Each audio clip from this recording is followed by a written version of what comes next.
Welcome to Doctoring the Truth, the podcast where we pull back the curtain on healthcare gone wrong. I'm your host, Jenna Tennell, and with me is my delightful co-host, Amanda House. We're two doctors of audiology here to bring you inside real-life cases where once trusted healthcare providers veered off the ethical path into criminal territory.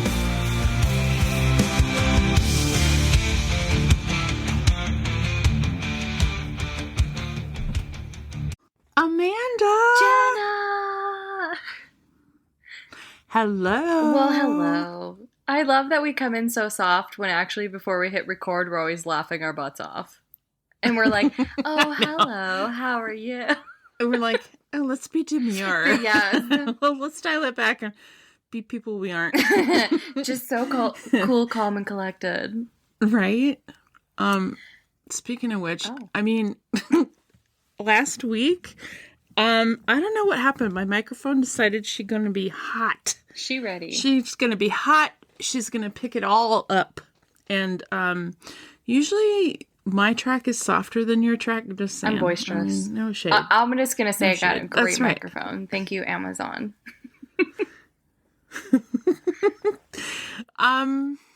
But she was hot last week. And here's me thinking, halfway through Amanda's riveting story, as riveting as it was, my stomach was like grumbling. And I was like, oh, you know what?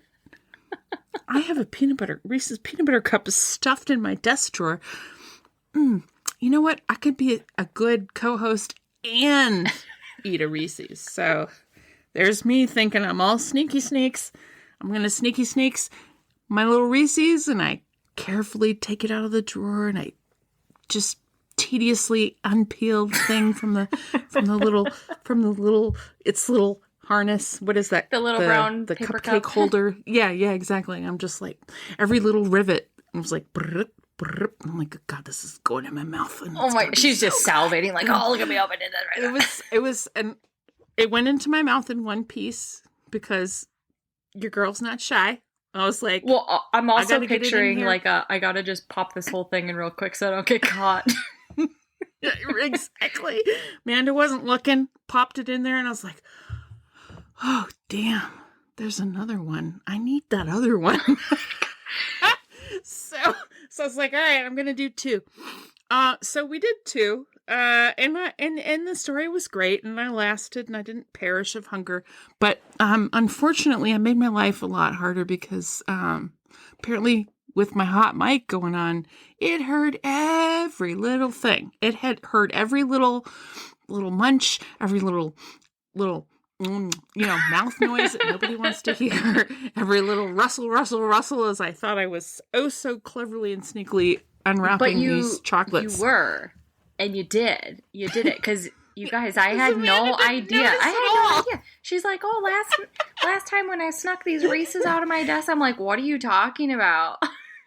I didn't know. It's like, how did you not smack me? I would have reached out and smacked myself. I would have been like, give me one. In fact, editing this, I wanted to smack myself. It was so irritating. So, listeners, I'm not going to do that this time around because I just made myself more work. But I'm really glad Amanda's still speaking to me because apparently she doesn't listen when she talks. And that's my favorite candy. You guys, I was in the zone. I didn't even know she's out here eating my favorite candy in front of me. It's my favorite. Oh, it's my favorite candy too. We have so much in common. Why is that peanut butter so good? I know. And the best is when it's a seasonal, like an Easter egg or a Christmas tree Reese's, because then there's more peanut butter to chocolate ratio. None of that and chocolate ridge, my bananas. Oh yeah. I'm not a fan of a ridge on anything, like brownies. What kind of psychopath likes the edge? Let's not do that. Middle. No, we need the chewy bit in the middle first. Show. All right. I'm so glad we're on the same. I mean, that was important to me that this is why this works. We're on the same page. We're on the same page. Oh my goodness. So anyway, it's Monday, as y'all know, because we record on Mondays. Hello, Monday. Did you have a good day? Did you have a good weekend? I mean, Are you asking me personally, or? Well, I guess. I mean, I don't know how else I would ask you. Okay, so we always talk about I would be remiss if I did not bring up the weather. As a Minnesotan. Don't tell everyone how windy it was. I know. Oh my goodness. So, I went to a graduation ceremony of my daughter's boyfriend, and I was like, "Yay! It's a graduation ceremony!" And I put on some nice clothes, my little flats, my little dress, little this, little that. Didn't realize it was going to be outside, but also... Oh, the ceremony was outside? Outside. Yeah. I mean, we're talking 2.5 hours outside. Oh. It was long-winded ceremony outside, beautiful ceremony, but it was outside, and the wind chill, I mean, it was in the upper 30s, lower 40s, let's just put it that way. And having been... When it's been the 80s. Right. It's been upper 80s. So I lost the circulation in my fingers and my toes. And it was so bad that I didn't even go for the cupcake bar at the end. I was like telling my daughter, I mean, love him and all that, but girl, we got to warm up. We got to warm up. So I can't feel my toes. Yeah. How was your weekend? I was outside doing yard work all weekend. So, can confirm it was super windy, super cold. One thing we're working on is leveling our yard. And so in order to do that, one has to scalp their yard first with the lawnmower. And I was out there, y'all, with gloves and a winter, like a headband that you wear. I'm showing Jenna, but I hope that you all, yeah, earmuffs, but not like the... Like your earmuffs? Yeah. You're showing me basically antlers. With your okay, no. It was... not sticking out. But no, okay, now I see the muff fingers. Yeah, well, you did this at first. Okay. Yeah, it is an auditory medium, so we'll y'all, you guys know it's like a headband. It's not the earmuffs with the headband. It goes around. But like a thick felt headband. It actually was a smart wool. Oh, and I was good Lord. Wool. Sorry, I'm so fancy. There's the ways. Hashtag smart wool. Please sponsor us. I love you so much. Shields take all my money. Oh my gosh, don't say it. They're not paying us. So. Shields! We'll say it. We'll say it when they pay us. Anyway, yeah, okay. I'm going to skip the landscaping business because I'm really not a landscaper. I'm just out here trying my best. But I will say that we did plant a couple trees on our property. And those poor little babies from all the wind are getting a little bit of transplant shock. So I hope they will be okay. Yeah. I had my window open a minute ago, but I had these storms coming through that are making a lot of noise. So I don't know. May is really a bipolar month. I just... she just needs to settle down. Come on. It's spring. Let's go. She does. You know what else needs to settle down? The aching in my body from all of the yard work that we did. Bless. Oh my gosh, you should see Adam's hand. He has a blister in the middle of his palm from all the shoveling. Ouch. Oh no. Poor babe. And it bursted open, of course, and then he smoked a bunch of meat this weekend too, and then we portion it all out and freeze it so it's just ready to grab. And he was cleaning the countertops after portioning all the meat and got some cleaner in his exposed blister. Ow. Ooh, no bueno. Oh. So anyway, yeah, we're both very sore, but you know what's not sore? What? My feet. Oh, my feet aren't sore. You want to know why? You want to know who I have to thank for this? Who? Stan Shoes. Shoes. Yeah. Dogs ain't barking anymore. I got to thank Mr. Rob Gregg for creating Stand Shoes because they are built for anyone on their feet all day. I'm usually not on my feet all day because I drive for work, but I was on my feet all day, Saturday and Sunday. So yes, founded by Rob Gregg after painful 16-hour shifts. He was a postal worker, and I can confirm they deliver cloud-like comfort. They have custom ortholite insoles and 7 millimeters of arch support, and unlike athletic shoes that add joint pressure, Stand Shoes disperse energy to ease strain on the knees, back, and feet. They are slip-resistant, fluid-resistant, machine-washable, and packed with antimicrobial moisture-wicking tech to keep your feet cool and clean. Lab tested as the #1 shoe for comfort and pressure relief, Stand Shoes has earned features in Forbes and Fast Company. For long shifts fast recovery, or yard work, this foot care is redefined. Visit www.standshoes.com for 15% off any product with our code STAYSUSPICIous. Well, that's amazing. Thank you for sharing that. I agree. Stand shoes are forced to be reckoned with. Definitely need those Tootsies to feel good. I don't really have a good segue into today's episode. I will say that I have so many sources that I'm just going to let y'all just look online. There's too many to talk about. And similarly, the trigger warning, I don't know. I think I need to be transparent here. Some people are going to not like this episode, maybe. Yeah. Amanda and I, and correct me if I'm wrong, Amanda, but we're united in our decision not to engage in political discussions or push our own personal ideologies out there. I feel like I can say that about us. Oh, yeah, for sure. Yeah.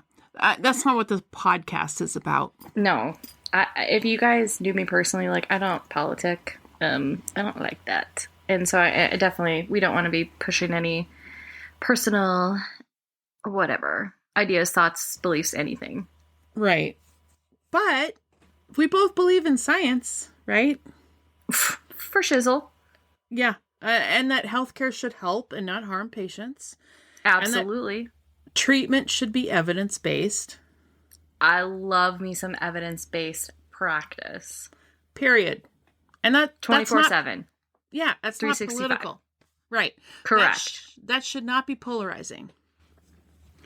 But somehow, like during the COVID-19 pandemic, facts based on evidence and scientific consensus have been turned into political fodder.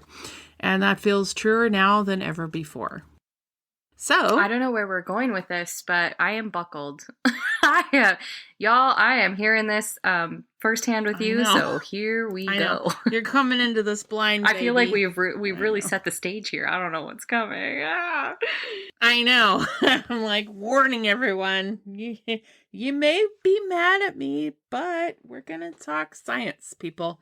So, this week I wanted to cover something a little more lighthearted than my recent deep dives into disturbing truths, a fluffy piece about a nut job who promoted some dodgy vitamins. And that's what I said.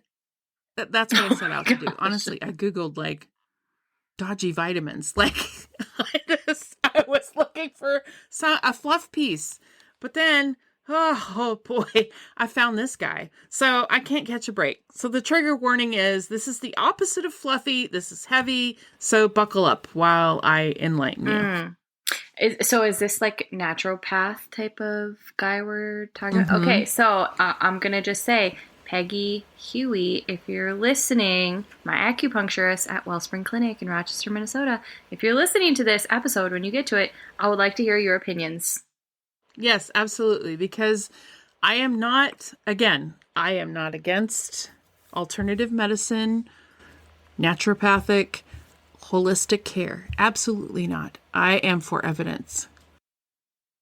If evidence shows that, like you said, you went for acupuncture and it helped you. I mean, to me, that's like wonderful. When Peggy cupped my back and I magically was not congested anymore. Hello. Absolutely. And I'm sure, I didn't even look into it, but I'm sure there's plenty of evidence out there that, this sort of technique can help in certain situations, X amount. But anyway, today we're going to talk about a self-proclaimed health and nutrition guru whose mission for over 4 decades has been to cure the world of everything that ails it, using his natural methods and proprietary supplement cocktails. He's published over 70 books and created 100 full-feature documentary films on natural health, self-empowerment, and the environment. He hosts the country's longest-running nationally syndicated health radio talk show.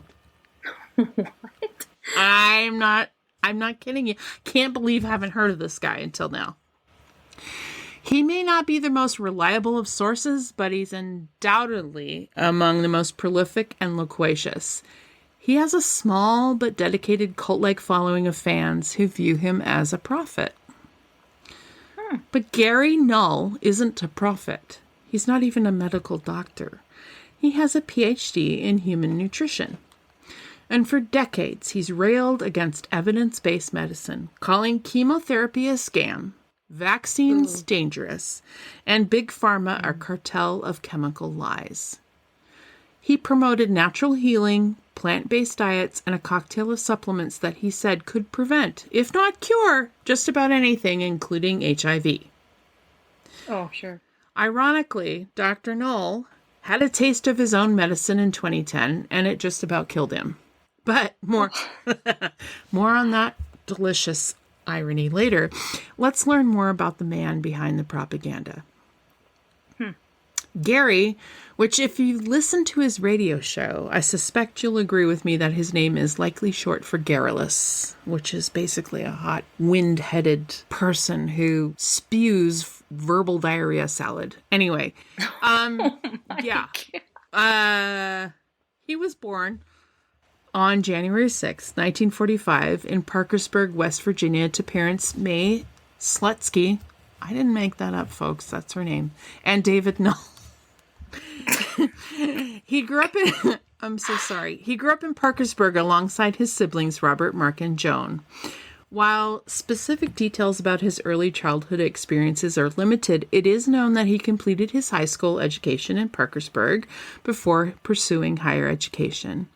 He earned an associate's degree in business administration from Mountain State College, a 2-year for-profit institution in his hometown. And subsequently, he obtained a bachelor's degree in human nutrition from Thomas Edison State College, which is now called Thomas Edison State University in New Jersey. New Jersey! Zoisy. I can't help myself. I'm sorry. His interest in nutrition reportedly began while working as a part-time cook in New York City. New York City! By the 1970s, Gary Null began making a name for himself on New York radio, especially at WBAI-FM, a progressive station known for its unconventional programming.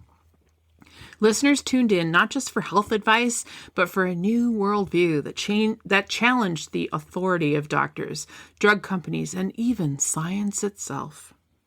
In 1989, at age 44, Null earned a PhD in human nutrition and public health science from Union Institute and University, a distance learning institution.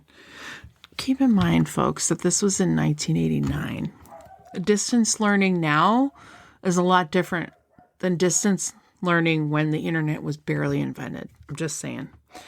His thesis, a deep dive into the effects of caffeine on human health. While some question the academic rigor of his degree, it did add a layer of credibility to his growing public persona. But it should be noted that the Union Institute and University later faced sanctions for failing to meet academic standards 13 years after his graduation. Yeah, not the best school. It really took a long time for that to come around. Huh? Yeah, well, I think he just basically bought his degree. So throughout the 1990s, Gary Null's platform exploded. He authored dozens of books, many of them bestsellers, titles like The Gary Null Anti-Aging Program and Get Healthy Now, bang, exclamation point, became staples in the homes of health-conscious readers. At the same time, he launched Gary Null and Associates, a business empire offering dietary supplements, detox programs, and wellness retreats. He also ventured into filmmaking. His documentaries, such as Deadly Deception and Pesticides on Parade, aired on PBS and further elevated his profile. For many, he was a revolutionary voice, and for others, a dangerous demagogue. But Gary Null wasn't just offering smoothies and vitamin regimens. He had a deeper mission: to take down the pillars of modern medicine. He accused the FDA, the CDC, and major pharmaceutical companies of collusion. According to Null, they were more interested in profits than public health. And later on, we'll talk about how ironic this is. The hypocrisy here is crazy. Gary Null became a multimillionaire based on all of these things that he's doing and promoting. And anyway, He never actually ventured into evidence-based anything. So, but anyway, he took issue with others who did this, not himself. Well, sure. Yeah. So he questioned the safety of prescription drugs, and he railed against the overuse of surgery, and most controversially, he opposed vaccination programs. His skepticism soon morphed into full-blown vaccine denialism, and he aligned himself with fringe movements questioning the validity of the HIV/AIDS epidemic. These claims, widely debunked and discredited by the global medical community, cost lives and cost Null whatever support he may have had from traditional science. You'll notice that I have a bit of bias against this man right off the bat. So let me share with you some of the detrimental viewpoints that Gazer has been spewing over the years, which I take umbrage. The worst and the most damaging viewpoints are about treatment of cancer, vaccines, and HIV/AIDS. Okay, cancer. Let's go to cancer. According to his book, titled No More Cancer, A Complete Guide to Preventing, Treating, and Overcoming Cancer. Okay, so Null claims that he can cure cancer with nutrition and supplements. He backs his arguments with alarming statistics. According to the latest estimates, 41% of Americans will be diagnosed with cancer in their lifetimes, and 21% will die from the disease. I looked up the statistics, and this is true. But he harps on the billions of dollars spent on cancer research, stating that survival rates for most cancers remain disappointingly low. But when you look at the data from 1991 to 2022, the U.S. cancer death rate decreased by 34%. So we're making progress, folks, in cancer prevention, diagnosis, and treatment. Null has long advocated for unconventional approaches to cancer treatment. He promotes a holistic regimen that includes plant-based diets, detoxification, high-dose vitamin supplementation, and various unproven therapies, often positioning these methods as suppressed cures by mainstream medicine. Big bad medicine. Null strongly believes that all cancer comes from exposure to toxins in the environment and from our diets. That's his belief. Okay, hashtag what's her face, Starvation Heights. Right? I mean, these two. Linda Hazard. Oh, God. Yeah. Match made in heaven. He emphasizes a vegan or vegetarian diet rich in organic fruits and vegetables, suggesting that such diets can detoxify the body and bolster the immune system, along with high doses of vitamins, but they have to be Gazer's vitamins, minerals, and herbal extracts, asserting that these can correct nutritional deficiencies and combat cancer cells. And then also, like your starvation station lady, he recommends methods like coffee enemas. Wasn't she into like juice fasting? Oh, she's and coffee hour-long enemas. Oh, yeah, vegetable God. broth. Yeah. Why would I want my coffee up there? Can't even. Okay, juice fasting to cleanse to cleanse people of purported toxins. Okay, and then he's also promoted therapies such as Gerson therapy, which involves strict dietary regimens and enemas, and hydrazine sulfate, which is a chemical compound once studied for cancer treatment, but lacks substantial scientific support. Gerson therapy is a regimen involving strict diet, coffee enemas, and supplements. This therapy has been associated with serious health complications, including infections and electrolyte imbalances, and has been linked to patient death. Hydrazine sulfate is a chemical compound once studied for cancer, but again, it doesn't have any scientific background. There's no support that it's actually effective. Nevertheless, Null promoted this substance in his writings, despite its classification as ineffective and potentially dangerous by the National Cancer Institute. I mean, but I can see why people would buy into a theory that if you cleanse your body of toxins and you eat well and you improve your diet for health, here's what the broader medical community have been concerned about with Null's methods. The lack of scientific evidence, as we talked about. Many treatments that he advocates lack rigorous clinical trials to substantiate their efficacy and safety. Some recommended practices like high-dose vitamin intake and specific detox procedures can pose health risks or interfere with conventional treatments. And misinformation. Critics argue that promoting unproven therapies may lead patients to forego evidence-based treatments, potentially worsening their outcomes. And while no specific fatalities have been directly attributed to Null's advice, the broader concern lies in the potential for harm when patients choose alternative therapies over conventional treatment. For instance, Jessica Ainscough, an Australian wellness blogger, opted for Gerson therapy over medical treatment for her rare cancer, and she died at age 29. And there's more to that story. Her mother followed in her footsteps and also died of cancer for forgoing treatment and doing the nutrition and wellness route. So I guess the advice at the end of this is anyone as a patient, just consult a qualified healthcare professional when you're looking at all your treatment options. And look at all the treatment options. Yeah, look at all of them. Not just hear about one and like, oh, that sounds fine. Yeah. And I'm not here to say, when you're looking at the side effects of chemotherapy versus quality of life, that's not what this is about. It's about, she was 29. She had her whole life ahead of her.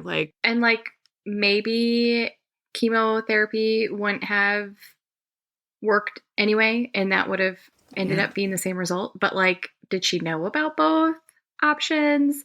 Or did she just think, vitamins sound obviously easier? Did she believe in the promises that the unclaimed that's the problem, is that they're out there saying you can cure your cancer. It's not like, well, you can die with dignity and comfort without dealing with chemo. It was, no, you can cure your cancer. Take my supplement. I mean, honestly, it's disgusting. It's disgusting to me, but anyway. All right, we'll come back to supplements later, but another thing that I take umbrage with Gazer about is his take on vaccines. So he's been vocally critical of vaccines for decades. And his skepticism stems from concerns about the safety and how he distrusts pharmaceutical companies and regulatory agencies, and that he purports that natural health approaches will be better than vaccination. So he argues that vaccines have not undergone rigorous testing to ensure safety. He contends that the cumulative effects of multiple vaccines administered according to the CDC schedule have not been adequately studied, particularly regarding long-term health outcomes. He also highlights reports of adverse reactions, suggesting that these are underreported and not thoroughly investigated. A central theme in his critique is the alleged connection between vaccines and autism. He references studies and anecdotal reports that claim to show a correlation between vaccination and the development of autism spectrum disorders. Null emphasizes the presence of substances like thimerosal, which is a mercury-containing preservative, and aluminum adjuvants in vaccines, which he believes may contribute to neurological issues. So let's look at this. The claim that vaccines cause autism have been thoroughly debunked by extensive scientific research over 2 decades. So where did this all start, that vaccines cause autism? And listeners, I swear, I'm going to do an episode on this because there's a lot more to this. But the claim originated in 1998 with a now retracted study by Andrew Wakefield. Andrew Wakefield is an absolute waste of space, who published in The Lancet in 1998, and he deliberately, with personal motive for personal greed and gain, he falsely linked the MMR vaccine, which listeners is measles, mumps, and rubella, to autism in 12 children. This study was discredited for so many violations. Ethical violations, methodological flaws, undisclosed conflicts of interest. And I promise you, we will take 60 minutes to talk about this whole thing because it is fascinating, the lengths that some human beings will go for personal profit and acclaim. So anyway, in 2010, he was stripped of his medical license by the UK's General Medical Council. In 2004, the Institute of Medicine reviewed all available data and found no credible evidence that that vaccines cause autism. In 2014, the Vaccine Journal performed a meta-analysis examining data from over, are you ready for this? Remember, Wakefield's study was 12 children. Okay? Mm-hmm. The vaccine study was 1.25 million children. Mm. Okay? Do you think one study is maybe a little bit more robust than the other, even if it hadn't been created for profit in the pocket? Okay. So 1.25 million children. There was no association between vaccines, including MMR and those containing thimerosal, and autism. And then there was a Danish cohort study, which was published in 2019 in the Annals of Internal Medicine and included over 650,000 children and concluded there was no increased risk of autism after MMR vaccination, even among high-risk groups. Okay, so what about thimerosal? Thimerosal is a mercury-based preservative, but it was removed from most childhood vaccines once we figured out that it wasn't a good thing in the U.S. by 2001. Autism rates continued to rise even after removal of thimerosal, which strongly suggests that there's no causal link. Numerous studies have shown no connection between thimerosal and autism. The CDC, the World Health Organization, the National Institutes of Health, the American Academy of Pediatrics, and every central health authority in the world agree that vaccines do not cause autism. Instead, vaccine rates have declined, the incidence of preventable diseases have risen, and time and money and efforts have been diverted away from the efforts to understand the real causes of autism and how to help children and families live with it. So, again, more on that for an episode that I'm most certainly doing about the whole Wakefield autism vaccine issue. But Null expresses deep skepticism towards pharmaceutical companies, accusing them of prioritizing profits over public health. He also criticizes regulatory agencies like the CDC and the FDA, alleging they have conflicts of interest due to financial ties with the vaccine manufacturers. Okay, Null, have you looked at yourself? Listen, look in the mirror. What are you doing? I can't even. So he points to the. I'm so angry. Null points to the 1986 National Childhood Vaccine Injury Act, which established the Vaccine Injury Compensation Program as evidence of the government's acknowledgement of vaccine risks and its efforts to shield manufacturers from liability. Null suggests that a strong immune system supported by natural means, especially Gary Null's means, is more effective and safer than vaccination. Hello! There's been a lot of research about the safety and efficacy of vaccines in preventing infectious disease. You know, this isn't new. Major health organizations, including the CDC, WHO, and FDA, support vaccination as a critical component of public health, and I can't believe we're having to talk about this.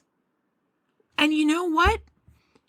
I was talking about this as if it was a historical story. You know, something that happened in the past. Of course, we all know this now, right? Oh, no. A couple weeks ago, an apparent policy change appeared in a statement to the Washington Post in which a Health and Human Services spokesperson told the paper that all new vaccines will undergo safety testing in placebo-controlled trials prior to licensure, which is a radical departure from past practices. I'm sorry. This is totally confusing. Especially experts who said vaccines aimed at new pathogens have always been tested this way. Quote, "That's been true of every new vaccine ever," said Paul Offit, MD of Children's Hospital Philadelphia. For those of us in the know, we commonly call CHOP. CHOP. CHOP.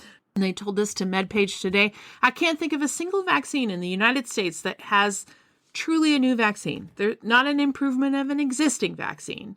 In which case, if it's brand new, you have to test it against a placebo. But if it's an improvement on an existing vaccine, you have to test it against the existing vaccine."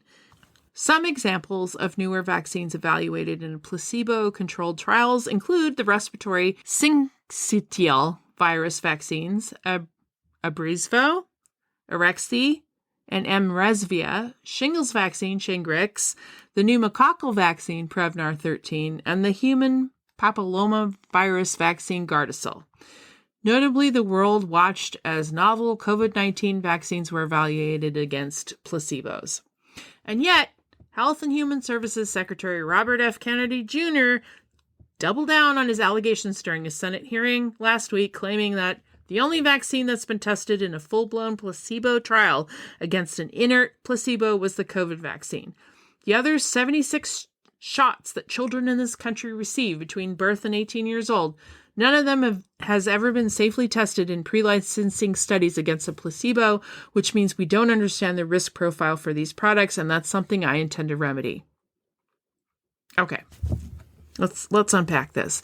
Experts say it's generally unethical to do placebo-controlled studies when improving on vaccines that already exist, because that would deny control patients protection against preventable illness. There's certain exceptions that can be made, however. So Steve Joffe, MD, MPH, a bioethicist and pediatric oncologist at the University of Pennsylvania, said there are generally two starting points for considering placebo-controlled vaccine trials. If there's no vaccine for the disease, it's good to develop it against placebo, he said. If there's a proven vaccine, you have to take into account other factors, like how severe is the disease? What's the risk of getting the disease?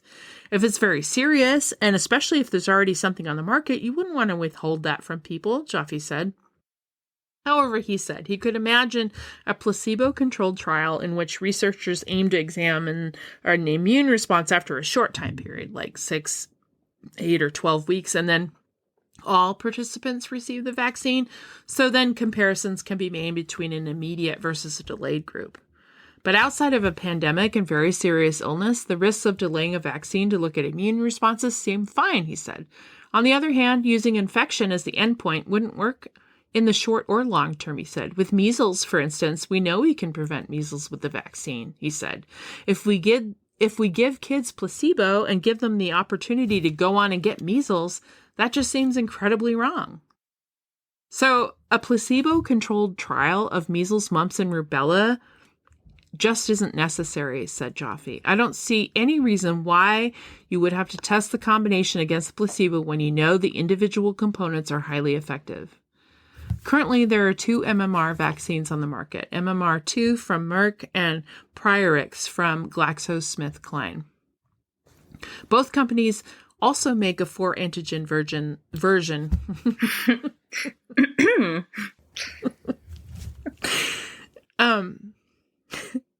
Both companies also make a 4-antigen version that includes varicella as well. Measles, mumps, and rubella vaccines have been individually evaluated in randomized controlled trials in the 50s and 60s, according to the gold standard textbook in vaccine science called Plotkins, co-authored by Stanley Plotkin, MD, Paul Offit, MD, Walter Orenstein, MD, and Catherine Edwards, MD. The first version of the measles vaccine, the Edmundston B vaccine, developed by John Enders, PhD, and colleagues, was licensed in the U.S. in 1963 after being evaluated in a 7-part series published in 1960 in the New England Journal of Medicine. This series included studies where vaccinated children were compared with unvaccinated ones. This measles vaccine had a high rate of fever and rash and was often paired with a dose of intravenous immunoglobulin to mitigate those effects. In 1968, it was replaced with a strain that attenuated the side effects and was developed by famous vaccinologist Maurice Hilleman, PhD, and it's the one still used in the MMR vaccine today. Side note, Maurice Ralph Hilleman, 1919 to 2005. He was one of the greatest microbiologists, vaccinologists of all time. He played a key role in developing vaccines for Asian flu in 1957 and Hong Kong flu in 1968.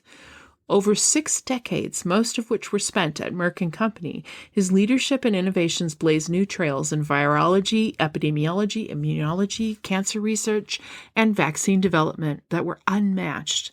His work resulted in current vaccines used for the prevention of measles, mumps, hepatitis A and B, chickenpox, meningitis, and pneumonia, which has saved millions of lives across the globe. For the mumps vaccine, 2 randomized placebo-controlled trials in the late 1960s showed that it worked, and it's the same vaccine that's in use today. Known as the Gerald Lynn strain, it was named for Hillman's daughter, from whom he collected a sample when she had the disease to isolate the virus. It was originally licensed in the U.S. in 1967. 3 rubella vaccines were licensed in the U.S. by 1970, including the Sendahill vaccine that was evaluated in a placebo-controlled trial. Ultimately, however, that vaccine was later replaced with the RA27/3 vaccine, which is included in the MMR vaccine today. Extensive data on that latter vaccine, which was developed by Plotkin and colleagues, was reported in 1969 in the Journal of American Medical Association Pediatrics. The combination MMR vaccine was initially approved in 1971 with an updated version in 1978 that included Plotkin's improved rubella strain. The biggest measure of success for the MMR vaccines is that the incidence of all 3 diseases decreased sharply after the vaccines were introduced. As for safety, experts interviewed for the story said they were extremely confident in the systems set up to monitor vaccine safety. These are chiefly the FDA's Vaccine Adverse Event Reporting System, VAERS, V-A-E-R-S, and the CDC's Vaccine Safety Data, VSD. VAERS allows anyone to report an issue, so it's best used for generating hypotheses, said Walter Orenstein, MD, former director of the National Immunization Program, now the National Center for Immunization and Respiratory Diseases at the CDC.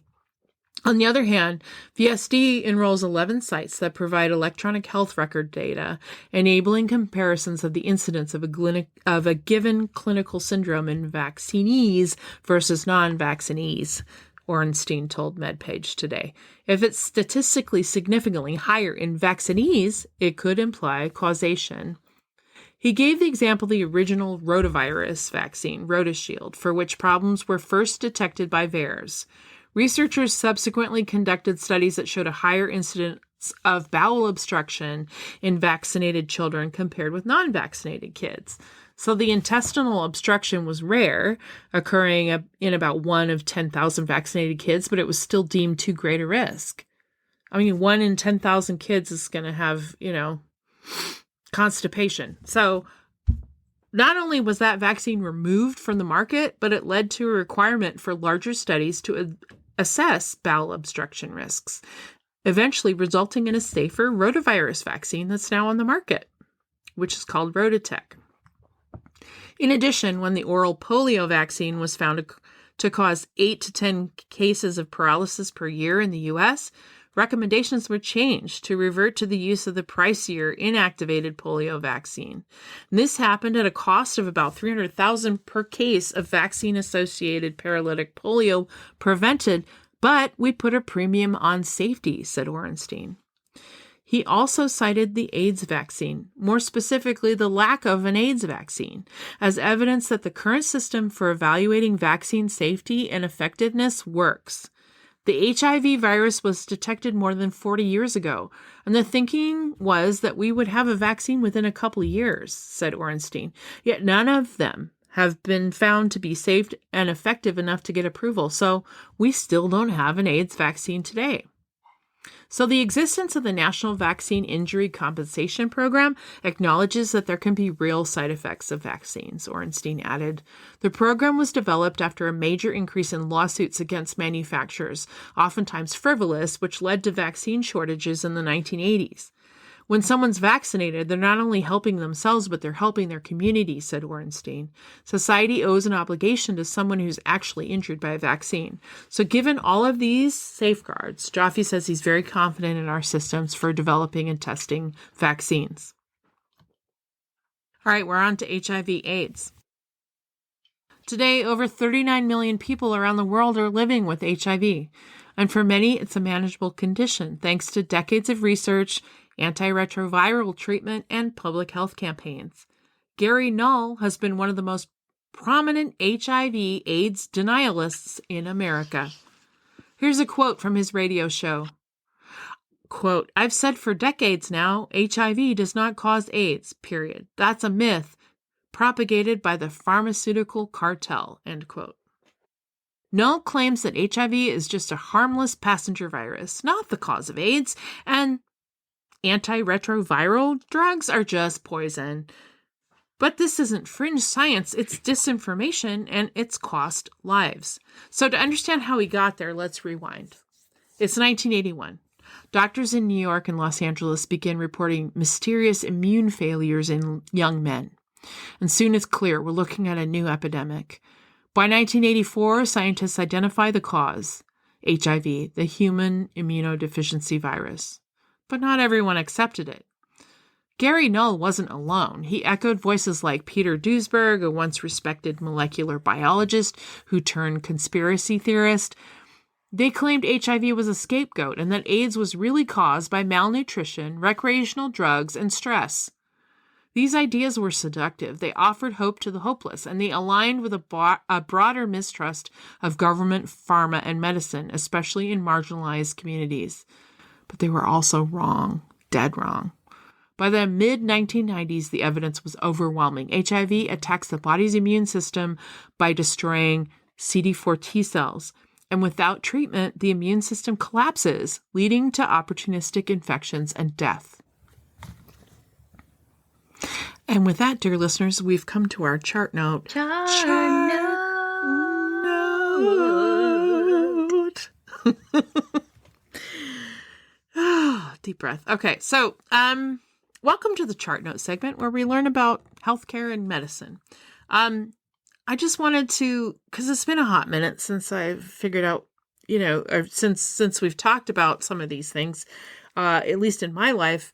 And so I wanted to offer a refresher about what CD4 plus T cells are. And basically a little bit more about the HIV infection and how it relates to AIDS. So the CD4 T cells, or helper cells, are one type of lymphocyte that helps coordinate the immune response against infection and disease. They interact and activate other cells in the immune system. The immune system is incredibly complex and contains many different components. Cells that make up the immune system include lymphocytes, macrophages, neutrophils, and dendritic cells. And these cells target pathogens, disease-causing agents, and other foreign substances. T cells are lymphocytes, and there are three distinct classes of them. There's the cytotoxic CD8 T cells, the helper CD4 T cells, and the regulatory CD4 T cells. The type of protein on the surface of the T cell differentiates them. So we're going to talk about the role of helper T cells in health and disease. So while they have no direct involvement in neutralizing foreign substances, CD4 T cells have various functions that help produce a vigorous immune response. Though various subsets of them exist, they primarily activate other immune cells. So some CD4 T cells can become activated and form memory T cells. These are important for the body to maintain long-term immunity against infection. So basically remember who to fight. Measuring a person's CD4 T cell may help diagnose HIV. This virus directly invades CD4 T cells and replicates within them. As the virus replicates, it slowly destroys the CD4 T cells and weakens the immune system's ability to fight off other infections. The several types of CD4 T cells have different functions. They are the helper cell, which we just talked about, the Th1. These coordinate the immune responses against pathogens within the cell, for example, bacteria. So Th1 produces cytokines, proteins that act on the immune system or directly destroy pathogens. The T helper cell 2, or Th2, coordinates immune responses against pathogens outside the body cell. For example, helminths, which are parasitic worms, or a really bad punk band, helminths. Th2 also produces cytokines, which activate other lymphocytes and regulate allergic reactions. And then the T helper cell 17 produces interleukin 17, which is a signaling molecule that activates other immune cells. And Th17 helps protect the body from extracellular bacteria and fungi present outside the body's cells. And then there are regulatory T cells that monitor and suppress other immune responses, helping prevent autoimmune issues and maintain homeostasis. Memory CD4 T cells are beneficial to maintaining a person's immunity. They evolve from naive CD4 T cells, which are precursors to memory cells, and they can recognize and target germs the body has encountered before. However, the second time the body encounters the germ, it produces a faster and stronger response. So a germ or antigen activates a naive CD4 T cell to start the transformation, and the activation happens when a naive CD4 T cell interacts with another immune cell known as an antigen-presenting cell. The antigen-presenting cells sit within the lymph nodes. They're specialized cells with the ability to recognize and process germs. So CD4 T cells can easily recognize antigens as atypical and then become activated. And once they activate, it's like stranger danger. I know, I'm thinking like, this is so cute. They're like, let's get him, guys.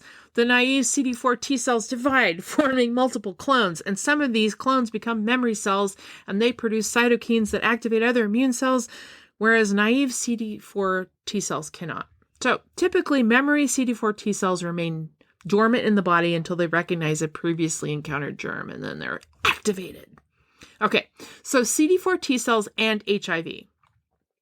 Remember, HIV targets CD4 T cells. So when the virus binds to one of these cells, it takes control of the machinery within the cell and uses it to replicate.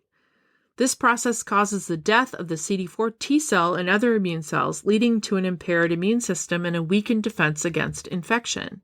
So measuring CD4 T cells circulating in the blood provides valuable information about how well the immune system functions, especially in people with HIV. So because HIV destroys CD4 T cells, healthcare professionals can use CD4 cell levels to monitor HIV progression and AIDS. A typical CD4 cell count is between 500 and 1,500 cells per cubic millimeter. When a person's CD4 count falls below 200 cells per cubic millimeter, they receive an AIDS diagnosis. So this is the connection. This is absolutely HIV can lead to AIDS and does. So if a person does not have HIV, a lower CD4 T cell count may occur due to infection or certain medications. All right, back to the case. So enter antiretroviral therapy, or ART. Antiretroviral therapy works by slowing the progression of HIV and keeping CD4 levels stable. ART targets different steps in the HIV replication cycle, inhibiting or stopping its spread within the body. Suddenly, AIDS was no longer a death sentence, and millions were saved. Dr. Anthony Fauci was quoted as saying, with the proper treatment, people with HIV can live full, productive lives. But Gary Null called ART toxic. He blamed AZT, which was an early-on drug with real side effects, for making patients sicker. And he sold his own alternatives, supplements, vitamins, detox regimens, and immune support protocols. But spoiler, there's no evidence that any of his alternative solutions work. His beliefs weren't just controversial, they were dangerous. Take South Africa. In the early 2000s, then President Thabo Mbeki, influenced by HIV denialists, delayed rollout of life-saving drugs, and the result was an estimated 300,000 preventable deaths. And here in the United States, stories of patients refusing treatment, sometimes after listening to figures like Null's, aren't hard to find. And this isn't theoretical. HIV denialism kills. Gary Null's AIDS denial is just one chapter in a larger story. He's cast doubt on vaccines, claimed to have natural cancer cures, and promotes conspiracy theories about the medical system. He says he's empowering people with information, but in reality, he's selling distrust and his supplements. He's not just anti-science, he's building a brand, and you might think like, well, it's 2025, who still believes this? But misinformation never really dies, it evolves. So today, HIV denial echoes in anti-vax rhetoric, COVID conspiracies, and natural cure movements. It all feeds from the same source, distrust in science and the promise of a simpler truth. Gary Null didn't create that distrust, but he capitalized on it, and people died because of it. So listeners, if you or someone you love is living with HIV, just know this. The science is strong. The treatments are real, and the future is hopeful. Don't let misinformation steal that from you. Now, let's shift our focus on Gary's miracle products, specifically his nutritional supplements. So, in April 2010, something ironic happened, and as I alluded to in the beginning of the episode, Gary Null was nearly killed by his own supplement. Shame. The product was called Gary Null's Ultimate Power Meal and was a dietary supplement marketed as a comprehensive meal replacement designed to provide essential nutrients, support energy levels, and promote overall health. It was promoted as a convenient way to obtain a wide array of vitamins, minerals, and other nutrients. You know what's convenient for me is to actually eat a meal. Like, who wants to take a pill instead of eating a meal? I mean, my stomach would be so sad. I know, right? Actually, my stomach would be so pissed because I have a very sensitive stomach, and if I take any sort of vitamin on an empty stomach, your girl is sick. I know, and there's something about, like, eating is pleasurable, and I need to chew, you know? Anyway. Okay, it's convenient not to be able to eat. That's gross. He promoted it as an anti-aging supplement, promising health and vigor to all who consumed it. So the production of Gary Null's Ultimate Power Meal was contracted to Triarco Industries, a New Jersey-based supplement manufacturer. Triarco's role was pivotal in the formulation and blending of the product's ingredients, as well as ensuring compliance with manufacturing specifications provided by Null's company. However, the process broke down in ways that had serious consequences. Triarco was responsible for sourcing and blending the raw ingredients, including vitamins, minerals, and plant-based compounds, according to the specifications set by Gary Null's team. As the contract manufacturer, Triarco was expected to verify the dosages and the safety of the ingredients through standard quality control protocols, including lab testing and validation of nutrient levels. They also handled the physical packaging of the products. But in 2010, a critical error occurred, which failed to properly dilute or measure the vitamin D additive during production. So this meant the vitamin D content was over 1,000 times higher than stated on the label. It was supposed to be the pinnacle of his work, a powdered supplement full of vitamins, minerals, and Gary Null's personal guarantee. He said it would energize you, heal your gut, boost your immune system, and of course he used it himself every day until he started getting sick. We're talking fatigue, nausea, intense body pain, headaches, kidney problems, and he wasn't alone. At least 6 other customers were hospitalized with similar symptoms, and they all had one thing in common: the Ultimate Power Meal. You can't call that a meal, people. I know, it's not a meal. Come on, yeah. Food is medicine, people. Yeah. I mean, I think I read something once where the actual act of chewing releases, not endorphins, but releases a chemical that maybe it's, I want to say gremlin. It's something that starts with a G that's like a hormone that makes you feel satiated. It's not a gremlin. It doesn't release the gremlin, but okay. Well, that's going to be another medical, what do I call it? Correction corner next Chart week. But, yeah. Anyway, the lab test revealed that every serving of Null's product contained more than 2 million international units of vitamin D. 2 million. So what's the recommended daily amount? 600.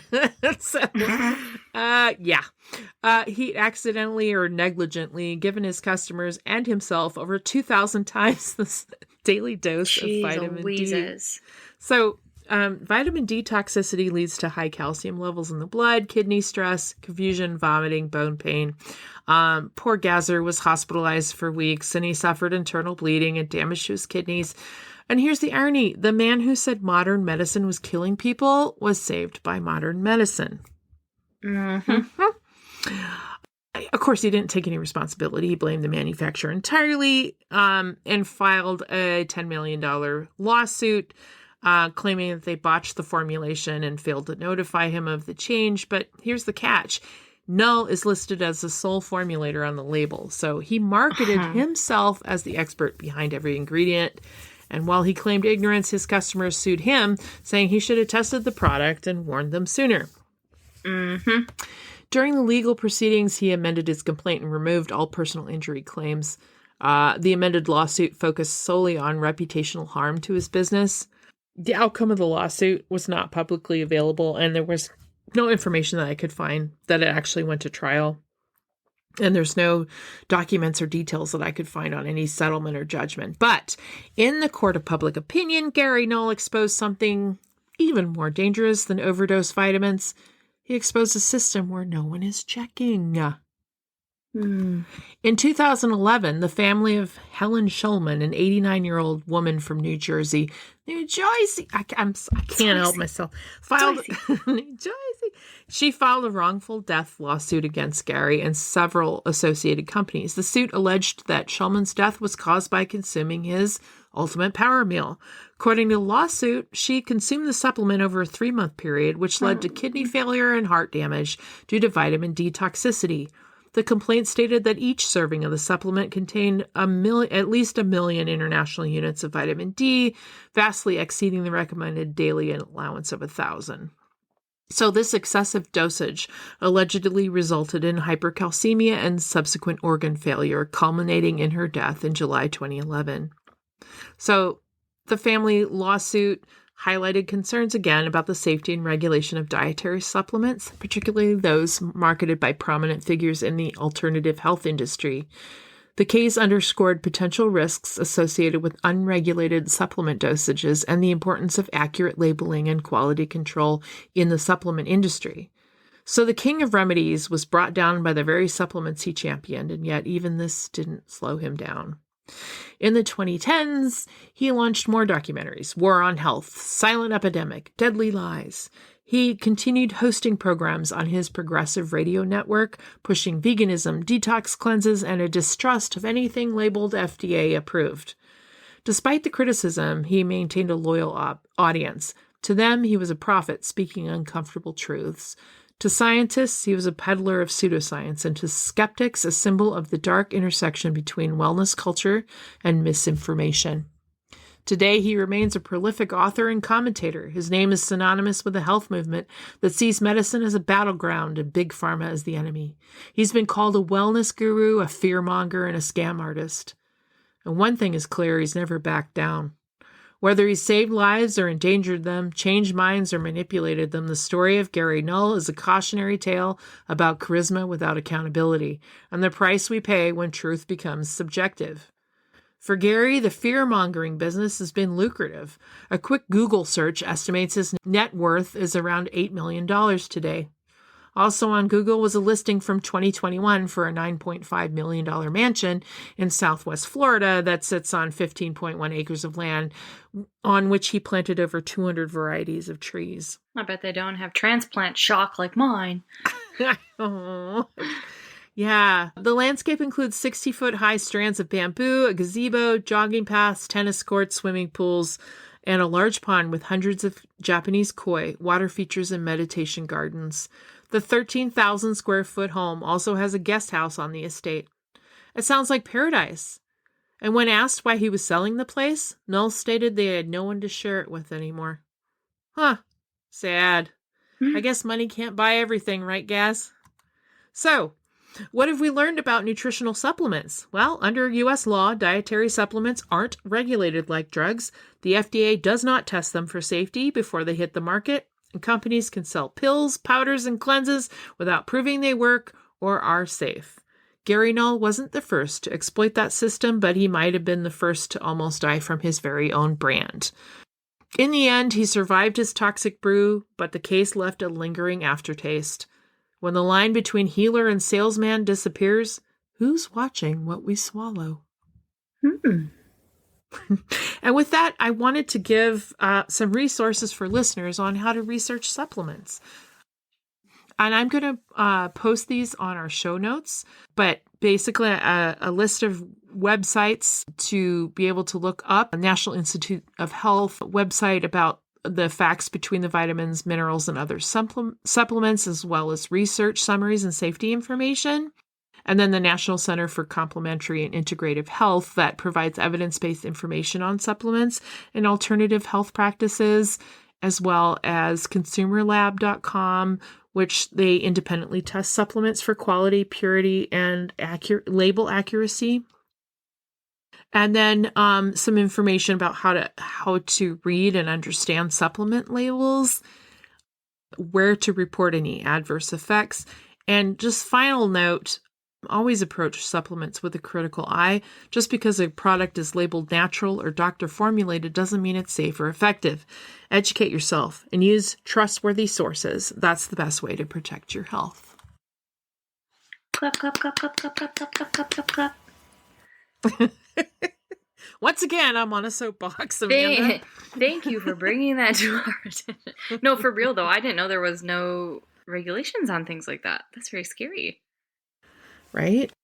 And how you said at the end, like just because a label says this, that's true for everything, guys. Like labels on food things in like the health aisle at the grocery store. I know this is not vitamins, but you know what I mean? Where it's like, oh, blah, blah, blah, power bar will bring you blah, blah, blah. It's like, you can't trust a label. So please go look at these websites that she is going to post in the show notes to know what you are putting in your body.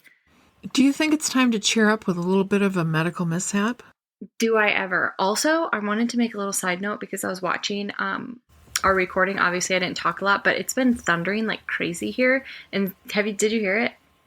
Mm-mm. Oh, but sometimes it made a little blip on my thing. So maybe if you guys hear it, that's thunder. Da-na-na-na-na-na.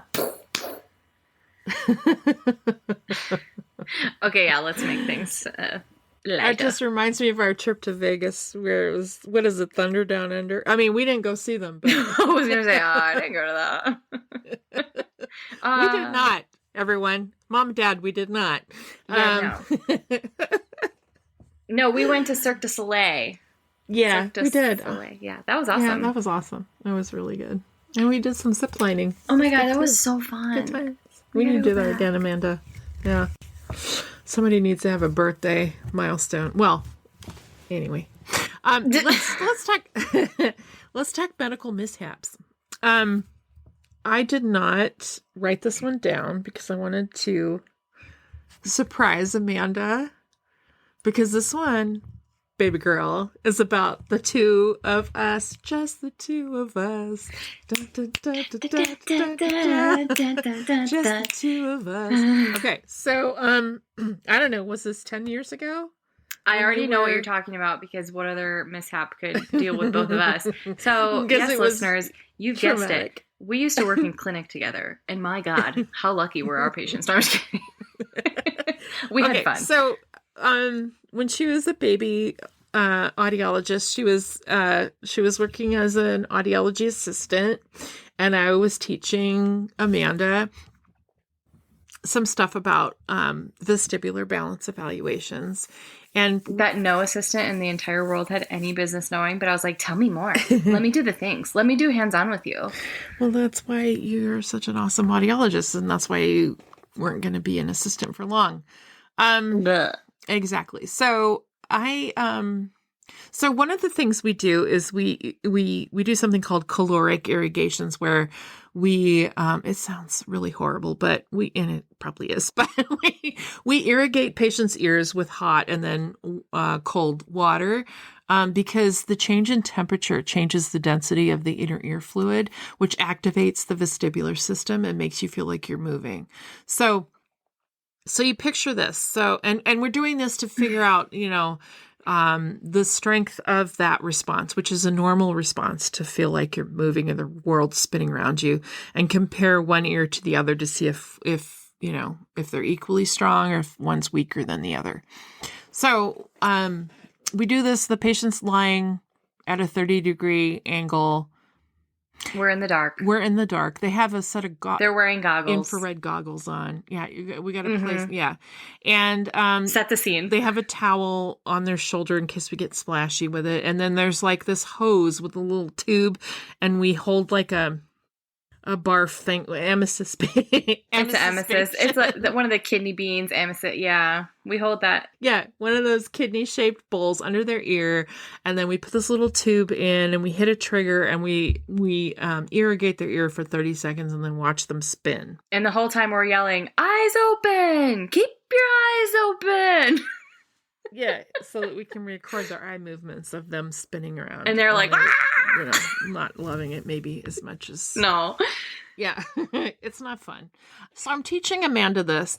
I'm up on this higher stool, and I've got the basin under the patient's ear and of water, and then I have a bucket where I once you finish the irrigation, it fills up this emesis basin, and then I reach over and pour that water that just came out of the patient's ear into this bucket next to me, because we've got to do another one of a different temperature, right? So sometimes, in the process of doing this, you can get some chunky water. Let's just explain. We start out with the warm water, and it pulls a lot of crap out of the patient's ear canal. Yeah.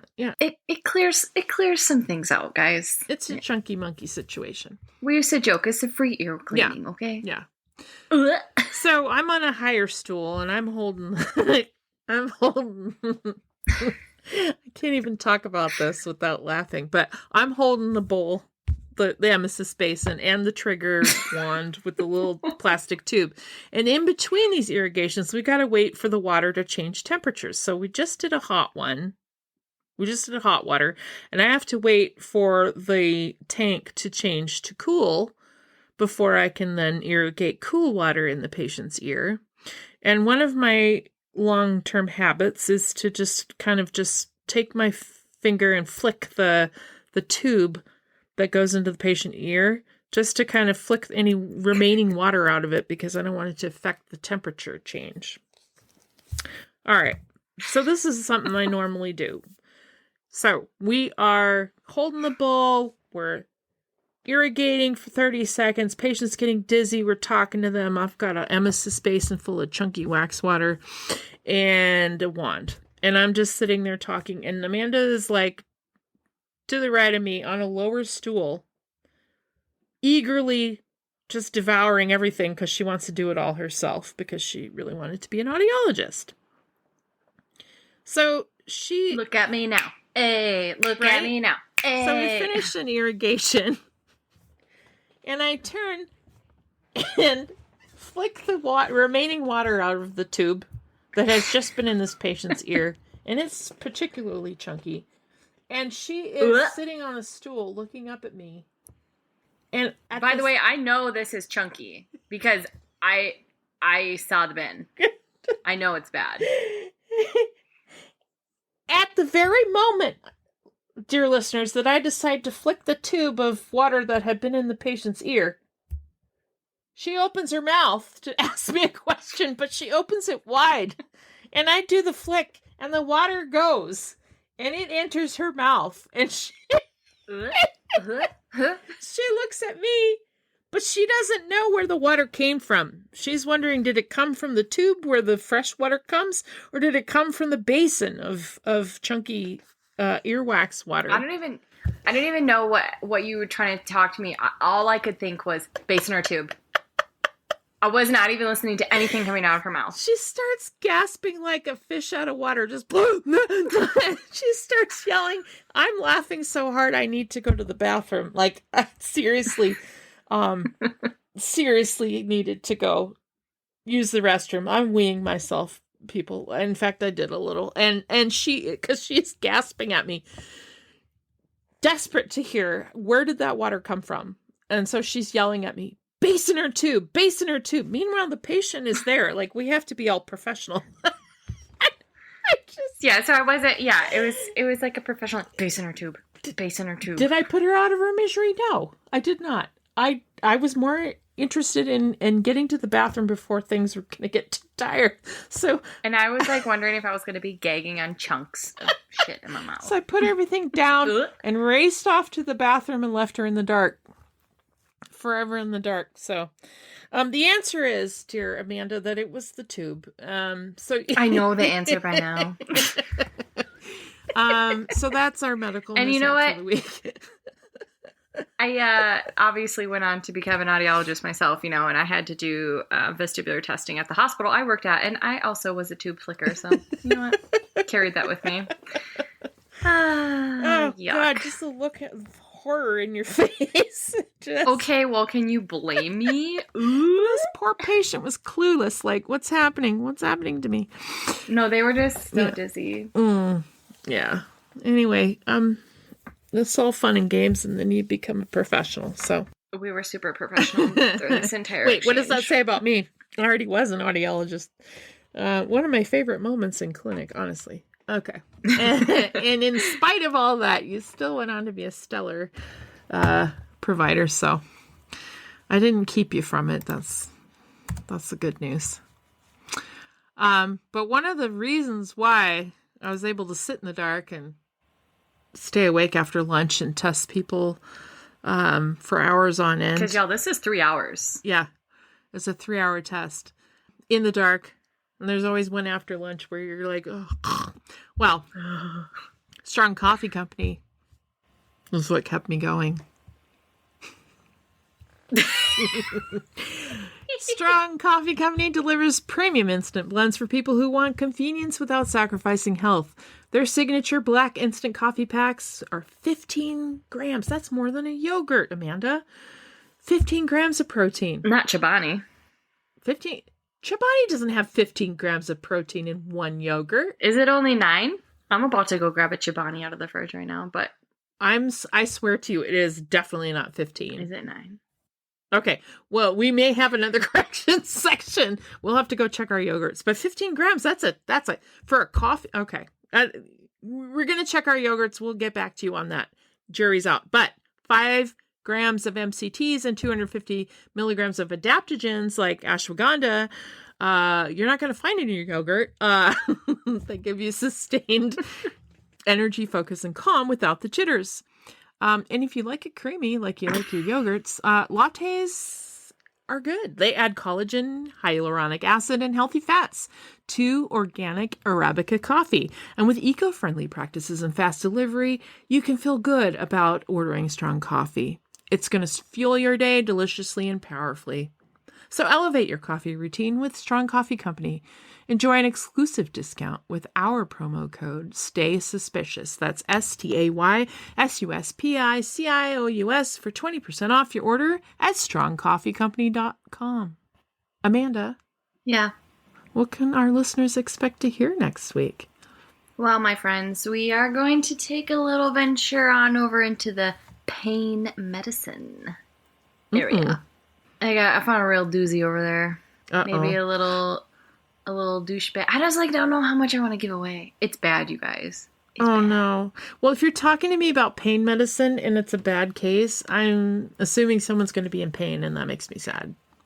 Well, it's not exactly what I expected. So make sure you guys tune in, because it was one of those where I was like, wait a second, what? And then when I was researching, I found an article about I can't even give too many teasers. But I was like, how does this even tie into this? And then I know now. Ooh. But you guys don't know now, so come back next Wednesday. Sounds like you went down a rabbit hole, which I know. And you guys, this is an hour and 17 minutes. It's finally an episode that's long enough to get me to work. Yes, that's how long I drive one way to work. Anyway, love my job, so I'm going to do it. But until then, don't miss a beat. Subscribe or following Doctoring the Truth wherever you enjoy your podcast for stories that shock, intrigue, and educate. Trust, after all, is a delicate thing. You can test up. I'm trying to go fast, at the end of a commercial to get y'all on your way, but you can text us directly on our website at doctoringthetruth@buzzsprout.com. Email us your medical mishaps at doctoringthetruth@gmail.com. Take the listener poll on YouTube if you have not already. I did, at Doctoring the Truth on YouTube. And be sure to follow us on Instagram at Doctoring the Truth Podcast. Facebook is just Doctoring the Truth. And don't forget to download, rate, and review so we can be sure to bring you more content about my freaky deaky pain med guy next week. Until then, stay safe and stay suspicious. Bye. Bye. I'm checking my yogurt.